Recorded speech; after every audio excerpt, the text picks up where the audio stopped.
इटावा में तोड़फोड़ मामले में पुलिस ने एक्शन लिया। लगातार इस मामले पर पुलिस इन्वेस्टिगेट भी कर रही है और एक्शन भी ले रही है। अब गगन यादव समेत 19 लोगों को गिरफ्तार किया गया। विरोध प्रदर्शन ये कर रहे थे।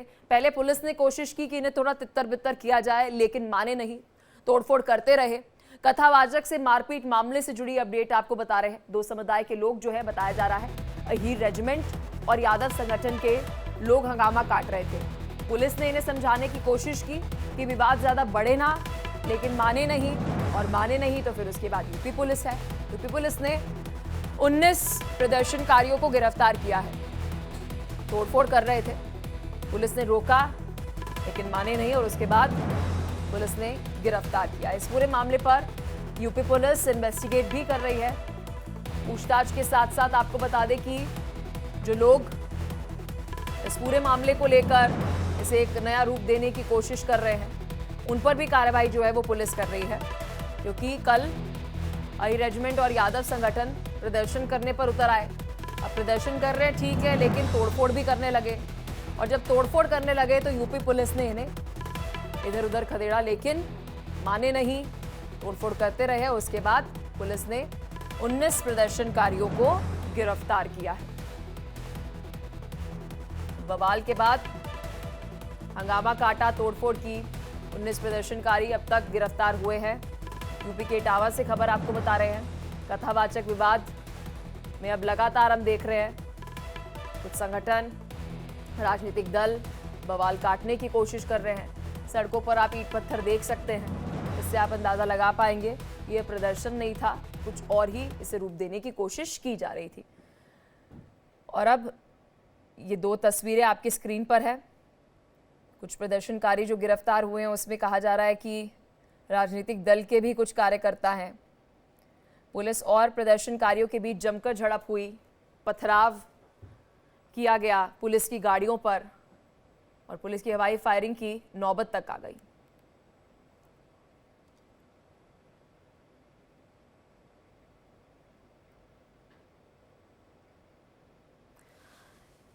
तो इसी खबर पर ज्यादा बात करने के लिए हमारे साथ मनोज यादव समाजवादी पार्टी प्रवक्ता हैं और आलोक वत्स हमारे साथ बीजेपी नेता जुड़ चुके हैं। आलोक वत्स जी, क्या कहना चाहेंगे? ये पत्थरबाजी जो है वो अब पुलिस की गाड़ियों पर हो रही है। प्रदर्शन कर रहे हैं ठीक है, लेकिन पुलिस की गाड़ियों में पत्थर क्यों फेंक रहे हैं, ईंट क्यों फेंक रहे हैं? तस्वीरें इस वक्त हम दर्शकों को दिखा रहे हैं। मैडम को उधर कर दो। आप तक आवाज पहुंच रही है आलोक वत्स जी? चलिए एक बार फिर से आलोक जी के साथ कनेक्ट करेंगे। मनोज यादव भी हमारे साथ जुड़े हुए हैं, समाजवादी पार्टी नेता है। मनोज जी, क्या कहना चाहेंगे? प्रदर्शन करने का अधिकार है, कोई दिक्कत नहीं है, लेकिन पुलिस के ऊपर ईंट पत्थर तो ना फेंके। ये सवाल आप मुझसे बेवजह पूछ रही हैं। ये सवाल आप भाजपा से पूछे कि उनके गुंडे ये क्यों कर रहे हैं। समाजवादी पार्टी की तरफ से वो कोई आंदोलन नहीं था। वो जो लोग आए, प्रदर्शन करे, वो जो इस तरह की हरकत किए, वो समाजवादी लोग नहीं थे, वो बीजेपी के लोग थे। बीजेपी के लोग उत्तर प्रदेश में यादव बनाम ब्राह्मण कराना चाहते हैं। अरे एक गांव में एक घटना घटित हुई, उस गांव के ब्राह्मण समाज के लोगों ने दलित और यादव समाज के जो कथावाचक थे उनके ऊपर अत्याचार किया, उसमें एफआईआर हुई, ब्राह्मण समाज के लोग जेल गए। जब दुनिया भर में थूथू हो गई, सरकार की थूथू हो गई, तो सरकार ने एफआईआर करवा दी कथावाचकों के खिलाफ। एक महिला को आगे करके की छेड़छाड़ हुई। अब अगर कोई समाजवादी पार्टी ने तो उनको बुला के उनका सम्मान कर दिया, हमारा कोई आंदोलन का कॉल नहीं था, और न समाजवादी पार्टी ऐसी कोई कॉल लेके आई। और जब कॉल करेंगे तो हम बाकायदा सरकार को सूचित करेंगे कि समाजवादी पार्टी ऐसा कर रही है। ये बीजेपी के गुंडे हैं, वो जो गगन यादव है बीजेपी का आदमी है। मनोज यादव जी, जो विजुअल्स हमारे पास आ रहे हैं, जो प्रदर्शन कर रहे थे, इसमें एक दो की गाड़ियों पर आपकी समाजवादी पार्टी के झंडे लगे हैं। आप थोड़ा सा एक बार ही बोल दीजिए, अगर प्रदर्शन कर रहे हैं तो वो झंडे तो एटलीस्ट हटा दें। आलोक वत्स जी, क्या कहेंगे इस पर? मनोज यादव जी स्पष्ट तौर पर ये बात कह रहे हैं कि तो बीजेपी के गुंडे हैं, बीजेपी के कार्यकर्ता है। एसपीसी के पूछ रहे हैं सवाल आप। देखिए प्रिया जी, वही तो मैं sir Palak ji, sorry, I am really sorry. Hello जी जी सर, पलक पलक जी, मैं कह रहा हूँ कि झंडा लगा के गुंडा, मवाली, के नाम से आंदोलन कर रहा हो तो गैंगस्टर, झंडा तो लगा ही लेगा।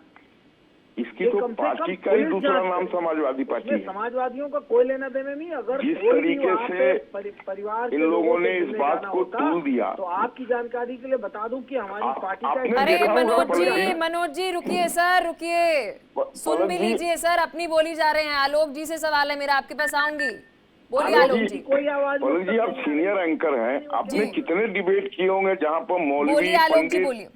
जहाँ आप सीनियर एंकर हैं, आपने कितने डिबेट किए होंगे जहाँ मौलवी और पंडित और इस तरीके के लोग जो है गलत कामों में लिप्त पाए गए हैं। तो उसी की एक कड़ी में ये भी है जिन्होंने राम नरेश अग्निहोत्री हमारे साथ पूर्व कैबिनेट मंत्री जुड़ चुके हैं। सर क्या कहना चाहेंगे? ये लगातार हम देख रहे हैं मामला तूल पकड़ते हुए नजर आ रहा है, लेकिन जो ये प्रदर्शन हो रहा है सर, ये किस हद तक ठीक है? पुलिस के ऊपर पत्थर ईंट फेंकी जा रही है।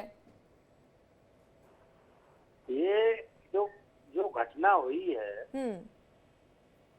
उससे तो मैं सहमत नहीं हूँ, नहीं होनी चाहिए थी, गलत बात है।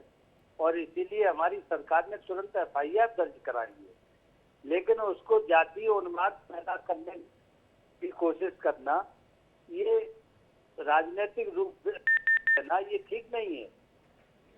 घटनाएं तो हमेशा हुई हैं, अखिलेश जी के जमाने में तो बहुत घटनाएं ऐसी हुई हैं। इसे राजनीतिक रंग देना ये ठीक नहीं है।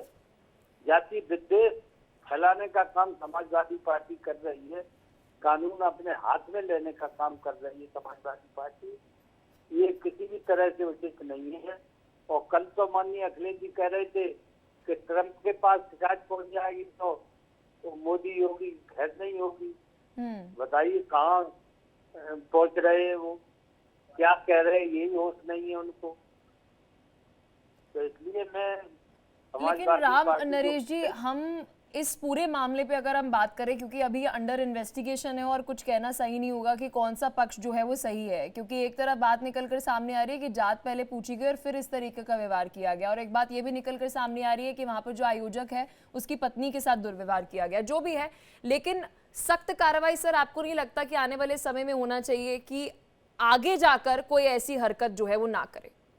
बिल्कुल सख्त कार्रवाई होनी चाहिए और प्रशासन ने तुरंत एक्शन लिया, उसमें एफआईआर पंजीकृत हुई है। लेकिन कानून हाथ में लेके पुलिस पे पथराव करना और गांव को घेर के पूरे गांव में आग लगाने की बात कहना, ये सब ठीक नहीं है, ये गलत बात है। ये जातिगत विद्वेष फैलाने की बात है। इसको राजनीतिक रंग दे रही है समाजवादी पार्टी। बिल्कुल नाम नरेश जी, बहुत शुक्रिया, आप इंडिया डेली के साथ जुड़े और इस पर सख्त कार्रवाई जरूर होनी चाहिए। मनोज यादव भी हमारे पास समाजवादी नेता जुड़े हुए हैं, क्या कहना चाहेंगे मनोज यादव जी? आलोचना तो कीजिए कि इस पर सख्त कार्रवाई होनी चाहिए, जो भी मामला इन्वेस्टिगेशन हो। देखिए, बिल्कुल समाजवादी पार्टी लगातार यही मांग कर रही थी, लेकिन जो हमारी आशंका थी कि चूंकि इसमें बीजेपी जो राजनीति करती है, जो बीजेपी की वैचारिकी है, एकाधिकार की जो वैचारिकी है, बीजेपी जो सेंट्रलाइज करना चाहती है तमाम सारी राजनीतिक सत्ता के दम पर बहुत सारी चीजों का, और पहले आरएसएस की विचारधारा का ही राजतंत्र चलता था इस देश में। तो अब जब बीजेपी फंस गई है तो उन्होंने एक महिला को आगे किया और ये तीसरे दिन कहा कि उनके साथ छेड़छाड़ की, बैड टच जैसी बात की। ये दुर्भाग्यपूर्ण है कि बिल्कुल मनोज जी, सख्त कार्रवाई जो है वो इस पर होनी चाहिए।